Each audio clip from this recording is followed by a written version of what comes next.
বচন ও লিঙ্গ নিয়ে বিগত সালের সব প্রশ্ন একসাথে। লিঙ্গ মোট কত প্রকার? লিঙ্গ মোট 4 প্রকার। মজুর শব্দের স্ত্রীবাচক শব্দ কোনটি? মজুরনি। কুহক শব্দের স্ত্রীবাচক শব্দ কোনটি? কুহকিনী। কুলটা কোন ধরনের স্ত্রীবাচক শব্দ? নিত্য স্ত্রীবাচক শব্দ। সতীন কোন লিঙ্গবাচক শব্দ? নিত্য স্ত্রীবাচক শব্দ।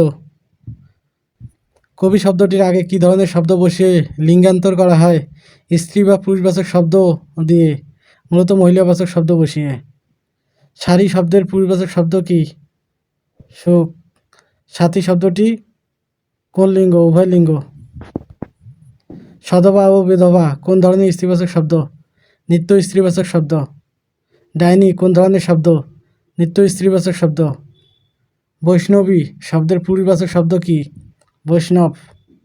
নাটিকা কোন অর্থে স্ত্রীবাচক শব্দ? ক্ষুদ্রার্থে। মানুষ কোন লিঙ্গের উদাহরণ? উভয় লিঙ্গের। বীর শব্দের স্ত্রীবাচক শব্দ কি? বীরাঙ্গনা। ছাত্রী শব্দটি লিঙ্গান্তর হয়েছে কোন প্রত্যয় যোগে? দীর্ঘই প্রত্যয় যোগে। ফুল কোন লিঙ্গের উদাহরণ? ক্লীবলিঙ্গ। ঢাকি কোন ধরনের লিঙ্গ? নিত্য পুরুষবাচক শব্দ। বাদশা শব্দের স্ত্রীবাচক শব্দ? বেগম।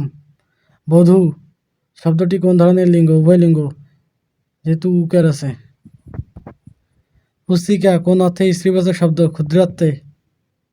স্ত্রৈন্য কোন ধরনের পুরুষবাচক শব্দ? নিত্য পুরুষবাচক শব্দ। অরণ্যান্নী কোন অর্থে স্ত্রীবাচক? বৃহদত্তে। কল্যাণী আশু শব্দটি কাকে সম্বোধনের ক্ষেত্রে ব্যবহৃত হয়েছে? নারীকে। ধাত্রী শব্দটি কোন লিঙ্গ? স্ত্রীলিঙ্গ।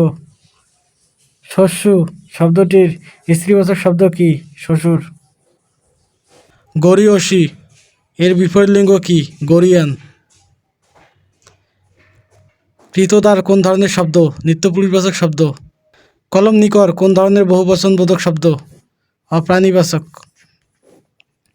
গণকবর শব্দে গণ কী অর্থে ব্যবহৃত হয়েছে? বহুবচন অর্থে। মালা কোন ধরনের বহুবচন বোধক শব্দ? অপ্রাণীবাচক। হস্তি এর সাথে কোন বহুবচন বাচক প্রত্যয় যুক্ত হবে? যুত। ডালে ডালে কুসুম ভার, এখানে ভার কোন অর্থ প্রকাশ করেছে? সমূহ। সাহেব শব্দের বহুবচন কোনটি? সাহেবান।